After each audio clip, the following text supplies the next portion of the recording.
अस्सलाम वालेकुम everyone, Mirza academy में आपको खुश आमदीद।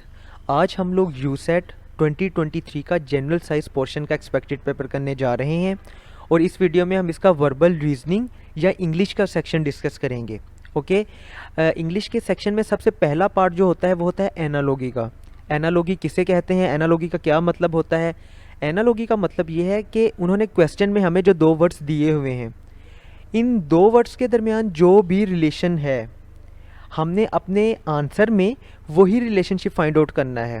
ठीक है, moving towards the first MCQ. The first MCQ is doctor, hospital. Doctor एक प्रोफेशन है और डॉक्टर काम कहाँ पे करता है? हॉस्पिटल में। ओके, इसी तरह जो आंसर बनेगा वो बनेगा प्रोफेसर, कॉलेज। प्रोफेसर एक प्रोफेशन और जो काम करने की जगह वो है कॉलेज। सो दोनों में ऐसे ही है, doctor, hospital, professor, college. The next is कब, बियर। अच्छा, कब किस चीज़ को कहते हैं?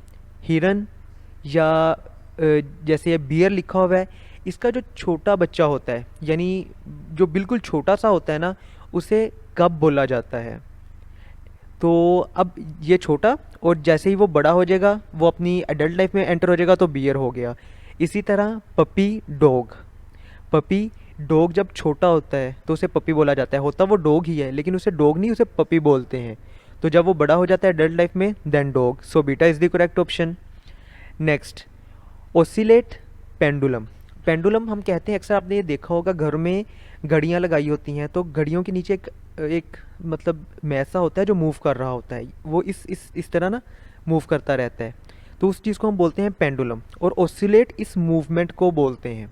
ठीक है, तो पेंडुलम ओसिलेट करता है यानी पेंडुलम की मूवमेंट। इसी तरह एक व्हील जो होता है, एक पहिया जो होता है, वो रिवॉल्व करता है। So alpha is the correct option. The next, hemi, demi. Hemi का मतलब होता है थोड़ा, कम। कोई किताब है, उसका हेमी पोर्शन कितना होगा? उसके 5-6 सफ़े। इसी तरह डेमी, डेमी का मतलब भी होता है कम, तादाद में कम या मैस में कम। ठीक है, तो ये दोनों वर्ड्स आपस में सिनोनिम्स बनते हैं। और इसी तरह अगर हम ये देखते हैं Charlie option, quad, tetra. Quad का मतलब भी होता है चार, अक्सर हमने ये वर्ड फिजिक्स में पढ़ा है, क्वाड्रिपल्ड। ठीक है, और टेट्रा भी हम कहते हैं चार को, अक्सर टेट्रा का जो वर्ड है हमें केमिस्ट्री में नज़र आता है, टेट्राहेड्रल का। सो ये दोनों भी आपस में सिनोनिम्स हैं। So Charlie is the correct option. The next, larva, adult. Larva कहा जाता है एक कोई भी ऑर्गेनिज्म जो है वो जब अपनी शुरू की स्टेज में होता है, अक्सर हमें ये एम्फीबियंस में मिलता है, उसकी जब डेवलपमेंट अभी हो रही होती है, वो एडल्ट फॉर्म में नहीं आया होता, तो उसे हम लार्वा बोलते हैं। और लार्वा आहिस्ता आहिस्ता ग्रो करता करता एडल्ट बन जाता है। इसी तरह टेडपोल, फ्रॉग।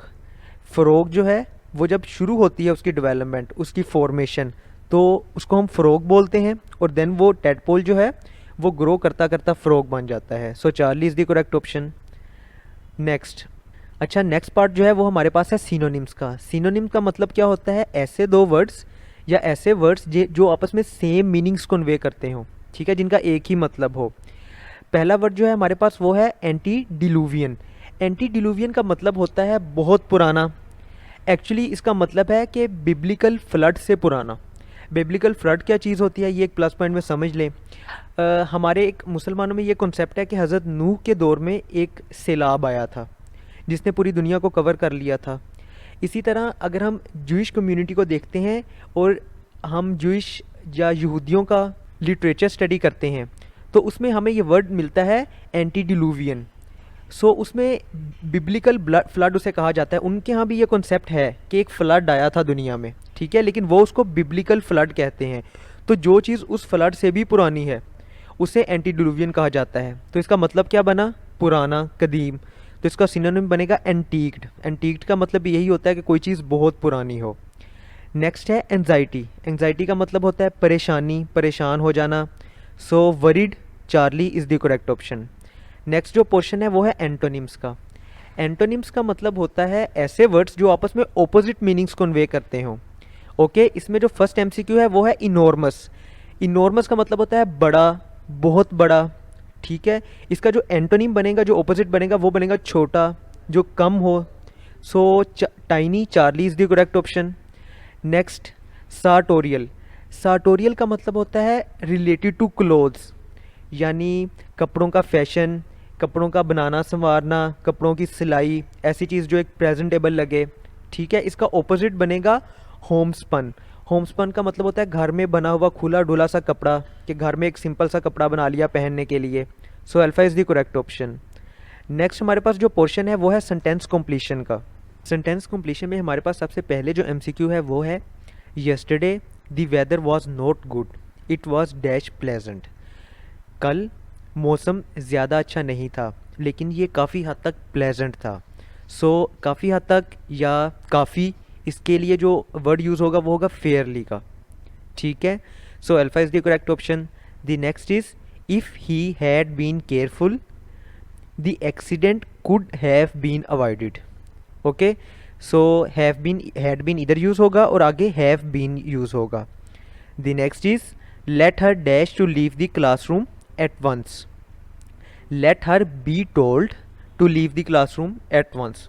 उससे ये बोलो, उससे ये कहो कि अभी क्लासरूम को छोड़ दे। The next is his speech in French was dash, it was completely incomprehensible. Incomprehensible के हम कहते हैं मतलब कि ऐसी चीज़ जो समझ में ना आए, जिसे हम समझते ही रहें बस। ठीक है, वो समझ में आ ही नहीं रही। यानी अगर एक इंसान है वो 3-4 डिफरेंट टॉपिक्स पे बोल रहा है एकदम से, कभी वो इसमें चला जाता है कभी इसमें बोल चला जाता है, तो हम कहेंगे कि इसकी जो बातें हैं वो इनकॉम्प्रीहेंसिबल हैं, कि जो समझ ही नहीं आ रही हमें। सो इधर जो भी चीज़ यूज़ होगी वो एक नेगेटिव सेंस में ही यूज़ होगी। तो ये आएगा his speech in French was so complicated, वो इतनी कॉम्प्लिकेटेड थी, इतनी उलझी हुई थी कि हम उसे अंडरस्टैंड ही नहीं कर पा रहे थे। So Charlie is the correct option. The next is due to slippery road condition and winding highway. Road conditions कैसी थी? स्लिपरी थी, कि गाड़ी उस पर स्लिप हो रही थी, और हाईवे जो थी वो वाइंडिंग थी, वो यूँ घूमती घूमती घूमती नीचे आ रही थी। The car dash down the steep mountainous roads. तो कार के साथ क्या हुआ होगा? अच्छा, वैसे अगर सोचें तो कार जल्दी से नीचे आ गई होगी, उसकी ना ब्रेक लग रही होगी, ना वो कंट्रोल की जा रही होगी, ना वो चल रही होगी। सो इसके लिए जो वर्ड हम यूज़ करते हैं वो करते हैं करीन्ड का। करीन्ड सेकंड फॉर्म है, वर्ड होता है करीन। करीन का मतलब होता है कि अनकंट्रोलेबल फैशन में, कि जिसे हम कंट्रोल ना कर सकें, स्लिप होके एकदम से नीचे आ जाना। तो गाड़ी इस तरह नीचे आई है कि वो कंट्रोल भी नहीं की जा रही थी और वो चल भी नहीं रही थी, बल्कि स्लिप हो रही थी। So beta is the correct option. The next is my father is dash to taking long walks after dinner. Accustomed. Accustomed, अब चारों वर्ड जो है एकस्टम्ड ही हैं, हमने सिर्फ इनके करेक्ट स्पेलिंग ढूंढने हैं। सो सबसे पहले देखिए एकस्टम्ड का मतलब क्या होता है। एकस्टम्ड का मतलब होता है किसी चीज़ को अपना मामूल बना लेना, किसी चीज़ को रोज़ाना की बुनियाद पे करना, या वो चीज़ जो आपकी लाइफ का एक पार्ट बन जाती है, उस चीज़ को हम कहते हैं accustomed. So my father is accustomed to taking long walks after dinner, कि मेरे वालिद साहिब जो हैं वो रात का खाना खाने के बाद लंबी वॉक करते हैं, ये एक उनका मामूल है जो वो रोज़ाना ही करते हैं। सो जो एकस्टम्ड के स्पेलिंग बनेंगे वो बनेंगे ACCUSTOMED। So alpha is the correct option. आगे हमारे पास जो पोर्शन है वो है कॉम्प्रीहेंशन का। पहले उन्होंने कॉम्प्रीहेंशन में एक पैराग्राफ दिया हुआ है, देन आपसे 5 MCQs उसमें से पूछे जाएंगे। सो पहले पैराग्राफ एक दफ़ा जल्दी से पढ़ते हैं, देन वो MCQs करेंगे। Language is a wonderful gift given to man. ज़ुबान जो है, यानी लैंग्वेज इस ज़ुबान को नहीं कहते जो एक ऑर्गन है, बल्कि ये जो बोल रहा हूँ मैं, इस चीज़ को हम कहेंगे लैंग्वेज। तो लैंग्वेज अल्लाह ताला की एक अजीम नेमत है, एक अजीम तोहफ़ा है, जो कि किसे दिया गया है? इंसान को। No animal possesses this gift but they have their own ways of expressing themself. किसी भी जानवर के पास ये ज़ुबान जैसी नेमत नहीं है, लेकिन उनका एक अपना तरीका है जिससे वो अपनी फीलिंग्स को एक्सप्रेस करते हैं, लोग दूसरों को बताते हैं। When a rabbit see an enemy, जब एक खरगोश एक दुश्मन को देखता है, it runs away into its hole, तो वो अपने होल में जो उसने गड़ा बनाया हुआ है, जहाँ पे वो रहता है, वो उसकी तरफ दौड़ने लग पड़ता है।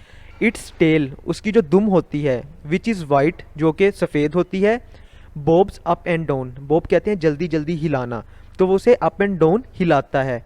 एज इट रन्स, जब वो भाग रहा होता है। ठीक है, जैसे उसने एनिमी को देखा वो अपने घर की तरफ भाग पड़ा और उसकी जो दुम है वो ऊपर नीचे हिलना शुरू होगी। The other rabbit see it and they ran too, जो दूसरे खरगोश होते हैं वो उसे यूं करता हुआ देखते हैं और वो भी भागना शुरू कर देते हैं। They know that there is a danger, क्योंकि उन्हें मालूम होता है कि यहाँ पे कोई ख़तरा है, इस वजह से ये ऐसे भाग रहा है, तो अब हमने भी बस भागना है।